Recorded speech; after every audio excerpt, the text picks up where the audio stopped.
here we go, idolatry.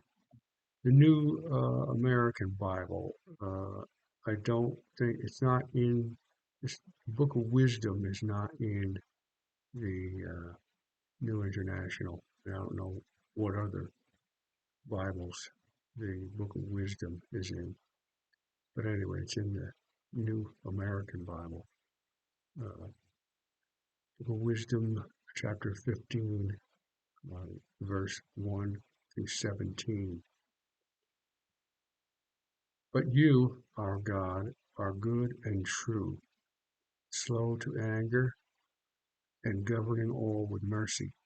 For even if we sin, we are yours, and know your might. But you, our God, are true, are good and true, slow to anger, and governing all with mercy. For even if we sin, we are yours, and know your might.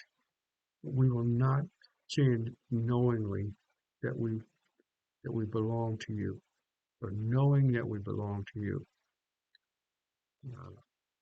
For to know you well is complete righteousness, and to know your might is the root of immortality. For the evil creation of human fancy did not deceive us, nor the fruitless labor of painters, a form smeared with varied colors, the sight of which arouses yearning in a fool, till he longs for the inanimate form of a dead image. Lovers of evil things, and worthy of such hopes are they who make them, and long for them and worship them. For truly the potter, laboriously working the soft earth, molds for our service each single article, both the vessels that serve for clean purposes and their opposites alike. As to what shall be the use of each vessel of either class, the worker in clay is the judge, and with misspent toil he molds a meaningless God from the self-same clay, though he himself, shortly before was made from the earth, and after a little, is to go whence he is taken, when the life that was lent him is demanded back. But his concern is not that he is to die, nor that his span of life is brief. Rather he vies with the goldsmiths and the silversmiths, and emulates molders of bronze, and takes pride in modeling counterfeits. The light shifted, but again, entertainment. We're going after a message here. Whoever's saying it is, it's not that important. Um, the takes pride in modeling counterfeits. Ashes his heart is. More worthless than earth is his hope, and more ignoble than clay his life. Because he knew not the one who fashioned him, and breathed into him a quickening soul, and infused a vital spirit. Instead, he esteemed our life a plaything, and our span of life a holiday for gain. For one must, he says, make profit every way, be it even out of evil. For this man more than any knows that he is sinning, when out of earthen stuff he creates fragile vessels and idols alike, but all quite senseless and worse than childish in mind for the enemies of your people who enslave them. For they esteemed all the idols of the nations gods, which have no use for the eyes for vision, nor nostrils to snuff the air, nor ears to hear, nor fingers on their hands for feeling. Even their feet are useless to walk with, for a man made them. One whose spirit has been lent him fashioned them. For no man succeeds in fashioning a God like himself. Being mortal, he makes a dead thing with his lawless hands, for he is better than the things he worships. He at least lives, but never they. Exodus chapter 20, verse 2 through 6. And God spoke these words, I am the Lord your God, who brought you out of Egypt, out of the land of slavery. You shall have no other gods before me. You shall not make for yourself an image in the form of anything in heaven above, or on the earth beneath, or in the waters below. You shall not bow down to them or worship them, for I, the Lord your God, am a jealous God, punishing the children for the sin of their parents to the third and fourth generation of those who hate me, but showing love to 1,000 generations of those who love me and keep my commandments. I was just thinking about people bowing in front of statues of saints, Jesus or Mary or Joseph, Jesus, Mary, and Joseph. Uh, I made a discovery today of why the Catholic Church has a bunch of statuary and iconography, pictures, images, statues, idols. But anyway, let's get into the reading. If your God is transcendent, you are an idolater.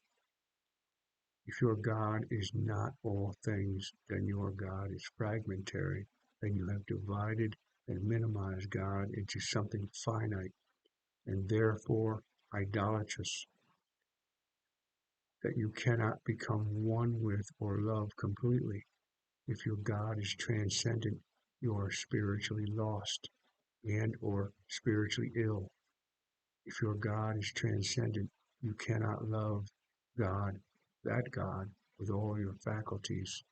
You can only imagine that you are, because you don't know everyone. Uh, Worship of transcendent Jesus as God is probably primary reason the Catholic and other belief systems, religions, and other denominations of Christianity that do have statuary. Uh, Primary reason the Catholic hierarchy and most of their followers worship idols, statues, and other iconography of crosses, Mary, angels, saints, Jesus, and God, or in small, capital G and small letters. Humans gravitate towards seeking and worshiping a leader, king. Saul was the first king, and I remember reading God was upset that the people wanted a king. Saul was chosen, and then David was chosen, Solomon after him, and there was a whole lineage of Israelite kings. Um, but that was not the original intent. God wanted to be worshipped, not have a king. Transcendency is mentally and emotionally idolatrous and leads to the use and worship of physical idols. Because you have a transcendent God and you have some vague image, you want to have little statues of Jesus or Mary or saints, put them on their dashboard and give them reverence, or have them in their backyard or the front yard, and say prayers to them, or in the graveyard, that little statuary, and go kneel and bow down before them. You got to remember, in the way back in the book of Exodus, God says, "You shall not bow down to them or worship them." It's above and beyond worshiping. It's bowing down. And right now, as we speak, there's somebody bowing down to some idol somewhere. Whether you're a Hindu or a Buddhist or a Christian, um, or anyone else, you've got an idol somewhere. Some um, worship of a transcendent Jesus as God is probably the primary. Gravestones, statues, crosses, good luck charms, possessions, autographs, antiques, art, articles of clothing worn by famous individuals or loved ones, money, success, drugs, alcohol, food items, sports teams, and stars, body parts of ours and others. destinations, local and national parks, memories, children, parents, friends, enemies, favorite plants and animals in general, gardens and pets specifically, philosophies, ideas, beliefs, goals, constitutions, religions, books, words, stars, planets, constellations, cities, states, nations, continents, imaginary transcendent gods, goddesses, and creatures, etc., etc., etc., are and can be idols to many people. Almost anything can become an idol with the correct sequence of events leading one to worship and or idolize it or them or whatever. Every, I'm going to emphasize this because I put it in bold letters, three, these three words. Every major religion, uh, Buddhism, Hinduism, Judaism, Christianity, Islam, Zoroastrianism, every major religion and almost all minor religions on the planet justify or allow some form of idolatry.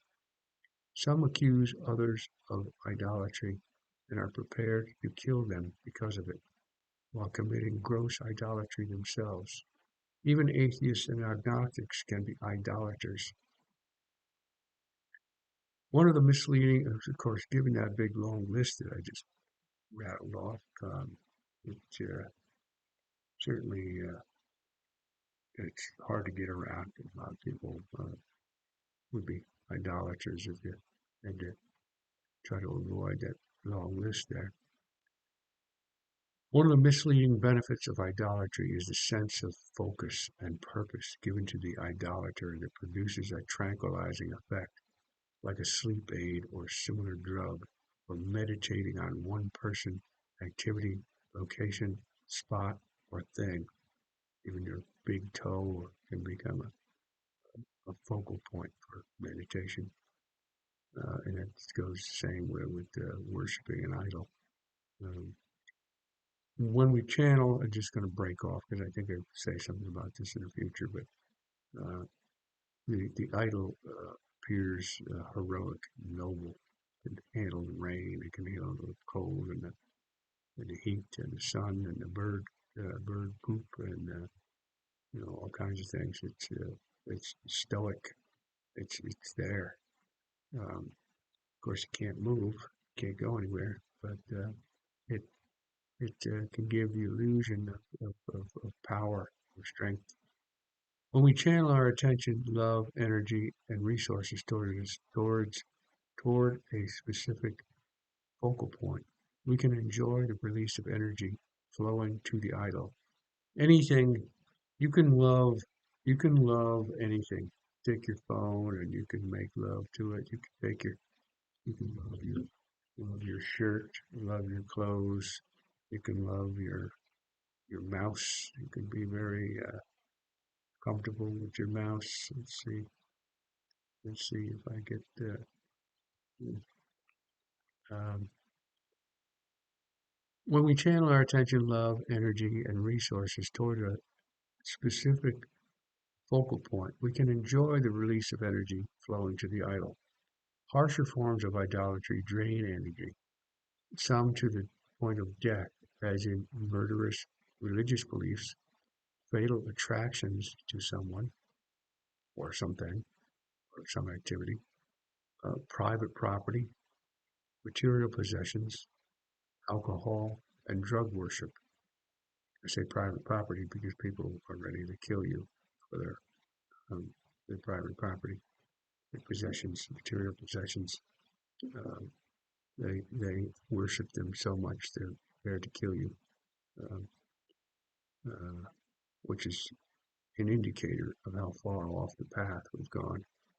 In either extreme, the narrow focus will cause mental, emotional, and spiritual disturbances much of the time, such as jealousy, fear, greed, envy, abandonment, hatred, violence, disillusionment, chronic discontent, emptiness, depression, frustration, confinement, false pride, obsession, lack of fulfillment, hopelessness, repression, denial, slavery, and dependency. Idolatry can be a form of fearful or wishful clinging to something focused and tangible because the omniverse or God has been too mysterious until now.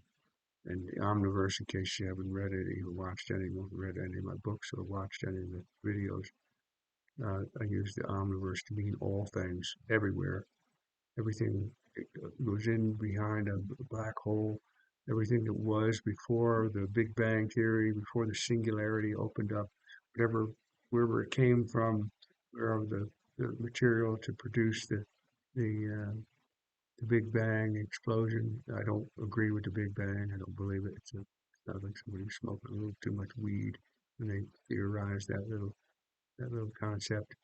And then whatever the universe currently known or what we know of our universe is supposedly expanding into something. So whatever it's expanding into is also included in the term omniverse.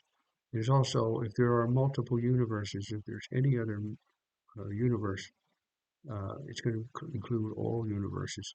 It's going to include everything that was, is, and will be. There's no, there won't, there's nothing. It's uh, it's everything. All the knowledge, all the energy, atomic energy. Everything's composed of atomic particles, and they're constantly in motion. Everything, even this phone is got vibrational frequencies, and it's all atomically charged. So we are composed of, and we live in a field of atomic energy, or the spirit of God, depending on who you are, whether you're atheist or agnostic. We can talk about that. We can achieve the same goal no matter which way you come at this. Um, Idolatry can be a form of fearful or wishful clinging to something focused and tangible because the omniverse, or God, has been too mysterious until now. Not knowing that harmonious loving union with all is the richest, most satisfying human condition for the individual and those around them. Idolatry is a childish phase that humans may grow through, like playing with toys or depending upon parents, if or when they're ready, willing, and able to mature. Loving God omniversally is the only way to avoid idolatry. When you see God everywhere, you worship and love everything, everywhere, from inside every part of you and every part of everything you see and perceive. Um, so there's nothing, you don't see anything as you don't see God as being any more important in one thing or the other. Of course, that's gonna vary. We have a responsibility to your children and your and and certain groups of people, individuals. But from a spiritual, loving point, you see God in balanced, uh, loving, loving God with all your heart, mind, soul, and strength in all things, uh, including enemies. Um, uh, let's see here. With a relatively clear image or philosophical description of God or a God and a fulfilling method of union with all, there arises an unconscious need to channel love somewhere. But without a relatively clear image or philosophical description of God, if you don't know who God is, if you don't know God is omnipresent, uh, if you think God is somewhere up in space somewhere, then you're bound to cling to some idol or pet or person or place or thing, material object, uh, because you don't know God omnipresently and omnipotently. Without a relatively clear image or philosophical description of God or a God, of God, or a God, and a fulfilling method of union with all, there arises an unconscious need to channel love somewhere. We create or are given an idol, good luck charm, or spiritual pacifier, work to worship like little children that cling to their mothers and or guardians for safety. Some cling beyond adulthood without maturing much beyond this stage throughout their lifetime. Parents can also cling to their children in idolatrous ways that stunt their development, worshiping a child as during some of the most beautiful, loving times of raising a child, or early on in life when they're innocent and loving, and they you're helping, you're supporting, you're giving, you're channeling, you're feeding, you're nurturing, you're supporting, you're teaching, you're helping. Then they grow up and they go on their own, and so that goes. But you're clinging to a child as a child, and not wanting to give up that innocence in your mind, and not allowing them to grow up and mature and make mistakes and live and learn by themselves. Clinging to that can stunt their development. In concerted mass idolatry, humans feel a sense of unification while a large group is focused on one object, activity, leader, or place, like Mecca, Jerusalem, Rome, or a football stadium.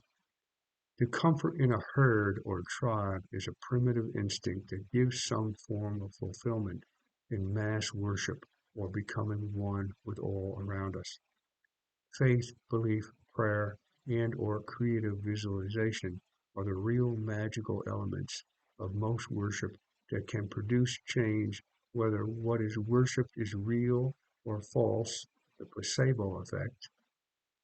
Um, Human-made objects can be given or imagined having all the natural and supernatural powers of nature while appearing to be confident, serene, wise, fearless, and flawless. When something happens while in the presence of an idol due to faith, belief, prayer, and or creative visualization, the individual or group thinks that the idol was responsible. When that which is prayed for or visualized does not happen, then the responsibility falls back on the worshippers for not performing the correct type of or quantity of rituals or sacrifices. The worshippers appear not clear enough in their vision or supplying enough attention, time, and or energy to their vision, or sacrifices escalated up to murderous, bloody human sacrifices of some of the ancient peoples. Um, I guess this lighting is. I'm going to pause this and see if I. All right, the camera on this computer apparently is not the best, but I'm going ahead anyway because I've been procrastinating about getting passing on information that I've learned over my years, putting it out there for the world. They can use it or not use it or whatever. But anyway, I think we got some better lighting now. It darkened up the back, but we're here. All right, let's keep going here. When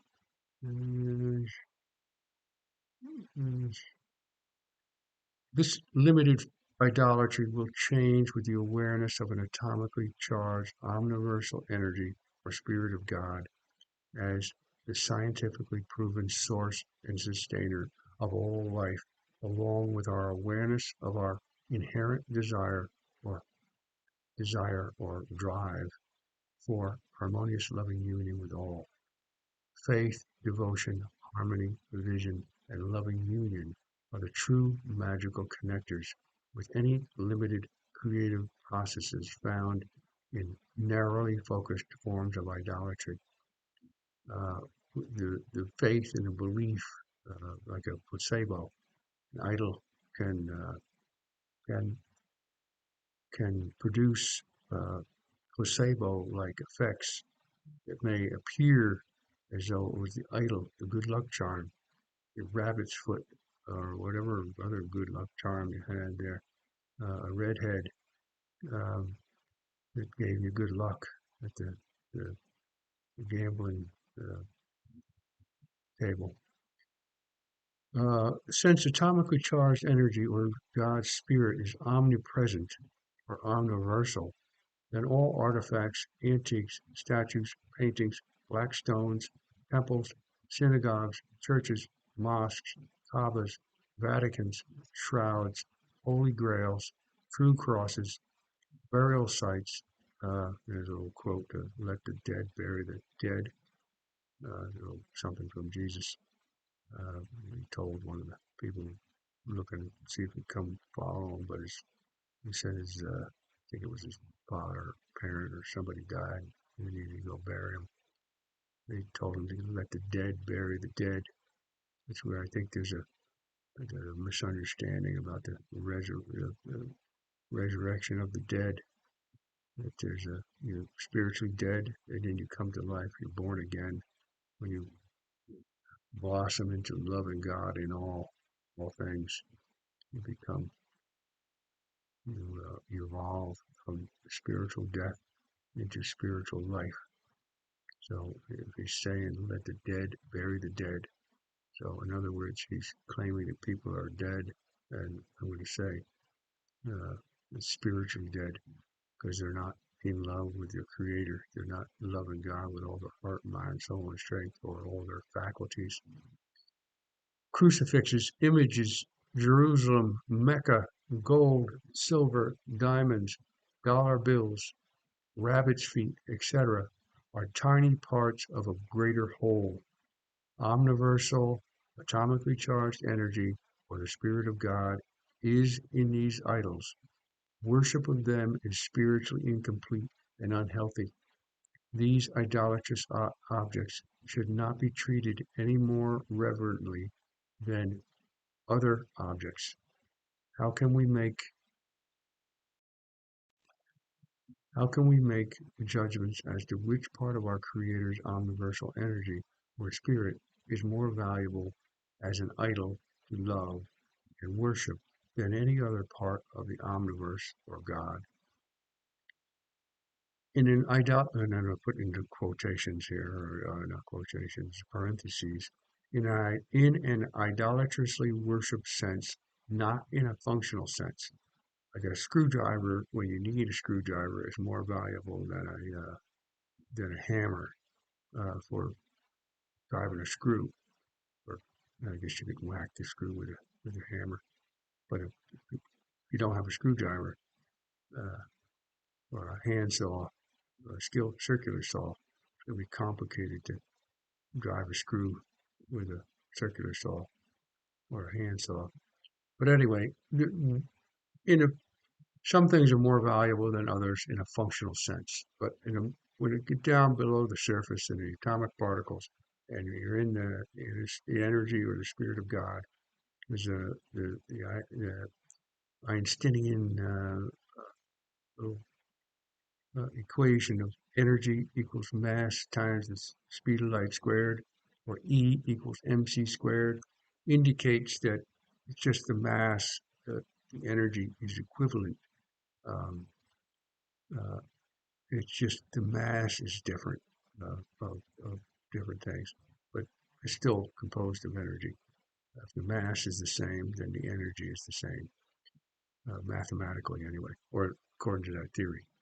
Um, so again, how can we make judgments as to which part of our Creator's omniversal energy or spirit is more valuable as an idol to love and worship than any other part of the omniversal God?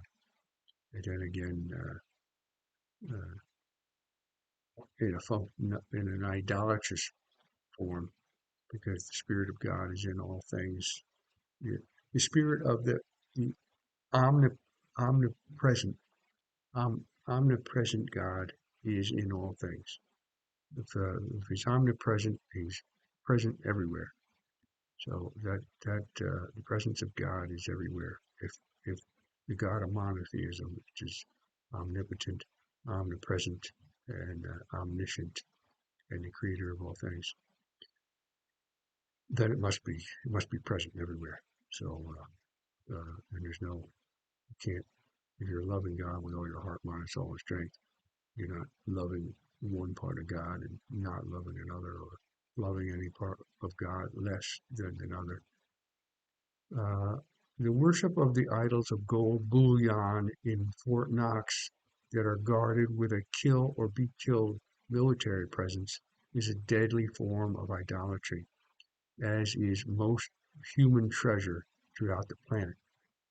People cling to their materialistic, their idols, their car, their money, their gold, their jewelry, their house, their property, their jets, or whatever it is. People idolize them, worship them, and then they're prepared to kill you to protect them. The Bhagavad Gita, chapter 6, verse 8 through 9. When, happy with vision and wisdom, he is master of his own inner life, his soul sublime, set on high, then he is called a yogi in harmony. To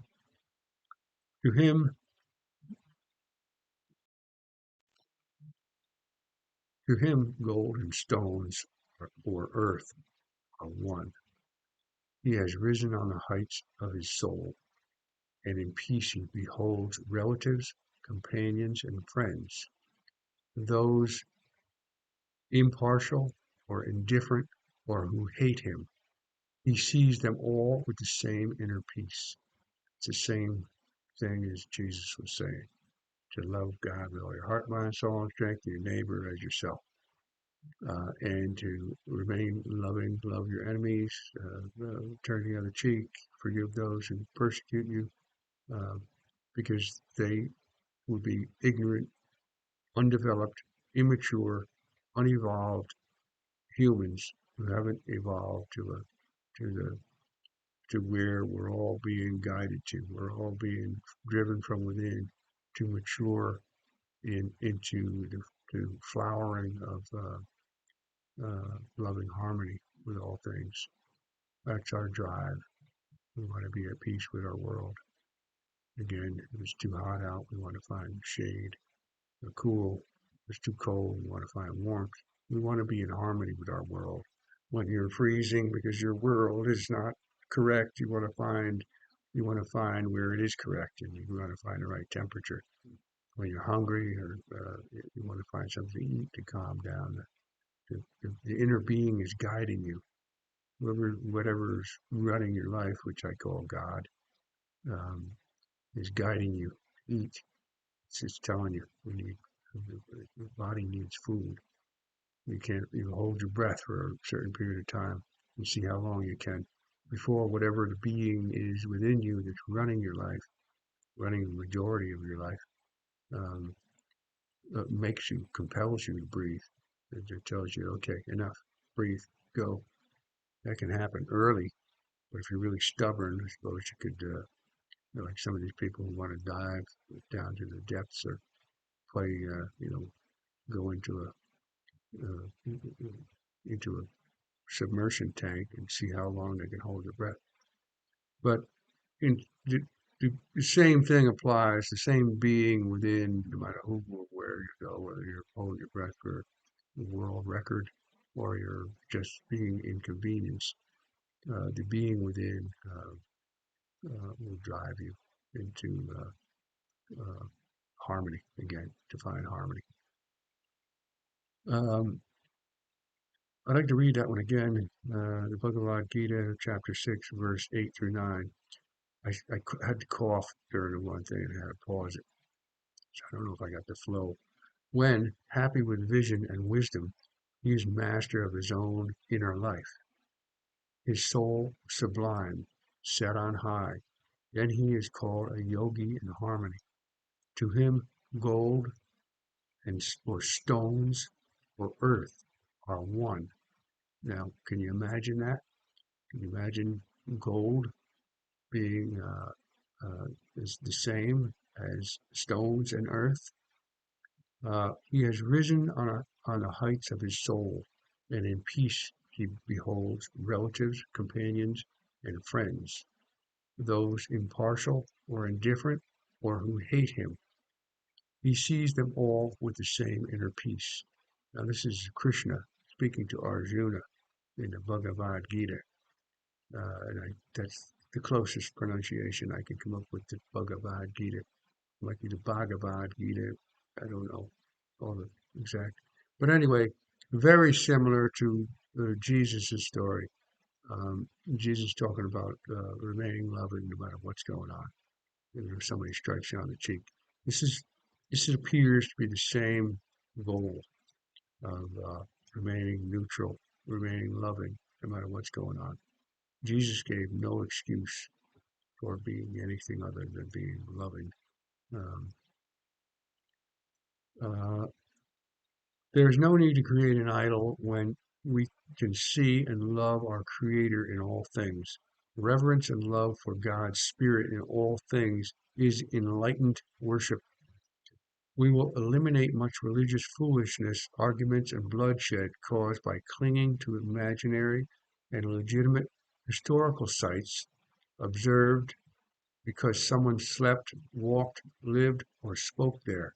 Neither Jesus's, Moses's, Abraham's, Krishna's, Buddha's, Lao Tzu's, Muhammad's, Confucius's, Ram's, Zoroaster's, nor etc's tomb, image, name, building, statue, cross, footsteps, blood, death, biography, house, birthplace, shroud, walking stick, journey, etc. are their message. Uh, Neither the artifacts nor the historical sites are the message. These objects and rituals hinder man's spiritual evolution. They are religious playthings or obstacles for the spiritually and psychologically childish or ignorant. History has limited usefulness beyond the practical. Out of the uncountable people, places, things, and events created or that lived in the past, there are relatively few artifacts, experiences, stories, or theories from or about them that have legitimate value for present living. These idols interfere with living in the present like a weight tied to a person trying to stay afloat or in the water, or in many cases, drowning in deep water. Worshipping God in spirit is worshipping God's atomically charged, omniversal, and eternal spirit in all things, including enemies, not some things with the exclusion of almost all the rest of God's omniversal spirit. This is a spiritual error that most humans are suffering from in some form or another. This is like singling out the toenail of a child and only giving it love and attention. You're only loving the toenail of a child. The child in this theoretical situation would suffer greatly and cry loudly all the time if you're just loving their toenail. You're not feeding them, nurturing them, holding them, warming them. The parent would be deprived of the expansiveness and fulfillment of omniversal love also, because they'd just be loving the fingernail, the toenail, and they'd be missing out on loving everywhere and everything. Uh, there's a great opportunity to learn to love through your breathing. Find your love center. We'll talk about love like everybody knows. Have been reading, watching other videos, and know what I'm talking about when I say love. But love is our umbilical cord with nature. Breathing is our umbilical cord. Whether you call it love or not, I'm not interested. I know I've been around long enough and observing breathing and feeling euphoria. It's no longer your heart beating. That's not your love center. Your love center is found in the communion because we're connected to the universe through breathing. We're connected to God through breathing. And to me, you're connected to God through love. Love through breathing, in breathing, is when you're accepting your connection with your Creator. When you're breathing peacefully and lovingly, that's an acceptance of your life. You hold your breath, you're thinking too much, thinking often, thinking excessively, obsessive thinking, puts you scrambling around up in your head. And there's a lot of times when you're trying to visualize something, you're focused and struggling to visualize things, your love center is being shut off and you're being cut off from God, from nature, from the universe, the universe. Um, so breathe, find your love center, and then you can not only love yourself, but you can also love others in all things. When you learn to, uh, what I say, shut up and love. I tell myself that. Uh, so uh, let's see here. Um, if a nation only paid attention to or gave most of its resources to one city or certain individuals or one race, and then I put into parentheses, as is the case in many places around the earth, while the rest of the nation were deprived, how long would you guess that this nation would remain a nation without revolt or a serious decline followed by collapse? It's Many historical governments have come and gone due to these self-centered policies, and it happens. It's just the people who govern start to become self-centered. They lose touch with the population, and they want the best for themselves, and they become international or national, local elites, and they isolate themselves. And they choose the best for them, the best places to sit, best places to eat, best environments to live, and they detach themselves from life. And at the same time, they're depriving others um, and seeking their little supremacist little worlds. It happens all the time. It's just no matter what happens, people, humans, they lose sight of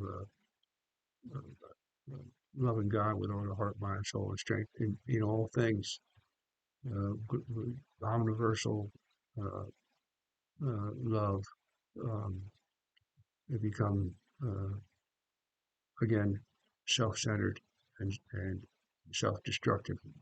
And either there's going to be an uprising of the people who are hungry and being robbed and abused and enslaved, or it's going to be collapse, or the people are just going to collapse. They're going to go play video games in their mother's basement and just drift off into some escapism, drugs, alcohol, gambling, sex, addicts, addictions, food addictions, uh, any kinds of escapism. Uh, and a lot of it has to do with elitists, with people, humans who have, you can follow your natural instinct toward harmony. And if you do it through political power, and you find harmony when you're in Congress, or you find harmony you've got uh, uh, armed guards around you protecting you, and you've got all the food you can eat, and all the money you can want, and all the free time you want, and you've you've established a government employee who's basically retired on the job. They start retiring from the day they get the job all the way up. They get sheltered in a cocoon of protection, and their natural instincts are going to be take advantage of it. Just go with it. If you're going to give me easy money and an easy job, then yeah, I'll take it. But in the meantime, there are other people who have to finance this easy job that you got, and they're struggling for existence, struggling with conflicts and hunger and strife and violence and a whole network of stuff. It's a jungle out there. So harmonious loving union with God or the omniverse appears to be the highest form of worship. The ill effects of idolatry can show themselves in relationships, addictions, hobbies, sports, entertainment, and other obsessions. Whenever we channel all or most our love and attention into or on any one person, place, thing, or activity, there will be mental, emotional, and spiritual disturbances, and often physical symptoms. Let us let's not corral life into limits. Let us live and love with all our senses among the particle vitality um, that we are and which surrounds us. We are composed of atomically charged particles. We have atomically charged particles all around us. We were born into it. We live in it. In God, we live and have our being, as the Apostle Paul said. One of the few things I do like some of the things the Apostle Paul said, but I don't like half of what he says. He talks too much, and he's he's led Christianity astray. But he does have a few good things to say about love. Uh, the love chapter, I think it's 1 Corinthians chapter 13. Let us not corral life into limits, like limits of idolatry, just focusing on, worshiping at the latest and greatest phone, and you're going to worship that phone like it's your your anchor, your God. Kind of kind of is. I always joke about asking God through the through the phone, ask Google a question, and uh, it seems like much of humanity has contributed to a vast, I call it a global mind, um, because all the information that most people have gathered has been put in out on the internet, whether it's a YouTube video or a Google search or some documentary or some self-help or some version of information about everything. Humanity has accumulated and c- compiled vast amounts of information at our fingertips, uh, and I call it a global mind. We have coalesced, our small minds have all contributed and coalesced into a large mind, the mind of God, we can call it, uh, that has documented all the knowledge in humanity. Of course, we don't have all of it available. There are people who wouldn't know how to put it out on the internet. They have a lot of information, but it's growing. The amount of information, the knowledge that's available is growing, and it's being stored. So we have memory. We have lots of memory. A lot of information is all being stored in memory, um, and we have access to it. We can tap into that memory. That memory can be better than our own aging memory. Sometimes I catch myself and I find it interesting that I'm still able to remember most of the stuff, and I think I should put my 2 cents out. Because I've accumulated some things, some knowledge, some wisdom, some information, combined with gathering gathering bits of information, and sometimes taking two pieces of information and putting them together, or taking one piece of information and separating it and creating some little unique insights into life. I've got a few of them, um, but anyway, I want to put that out, whatever I've got, and I think everybody who thinks they have, at least they think they have something valuable to contribute to humanity, I should put it out there, document it somewhere. Um, if if it's legitimate, uh, you know, you're born, you're raised, you're going to learn something, and hopefully maybe you learn something unique, and maybe you learn something that somebody else can. Let us not corral life into limits. Let us live and love with all our senses among the particle vitality that we are, and which surrounds us in the ever-present atomically charged universal energy or spirit of God. Authentically rich and deep freedom awaits our immersion into love with all and all with us. So, and I've come to that conclusion that the only true freedom is when you go into love. And in love, if you actually go in and go into your love center, you drop out of your brain. I think I'm going to either pause that because I'm going to have company shortly.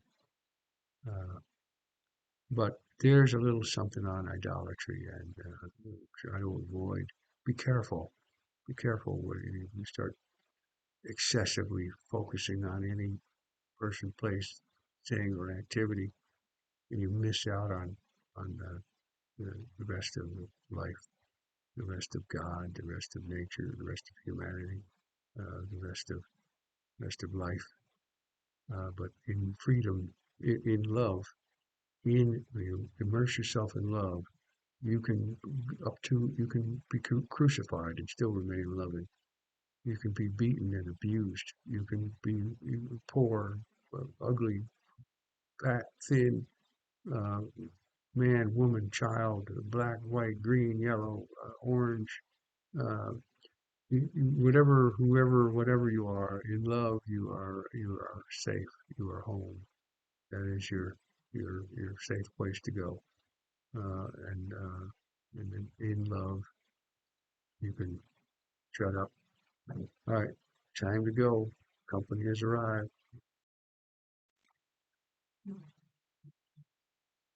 All right, peace, love, victory, and more love.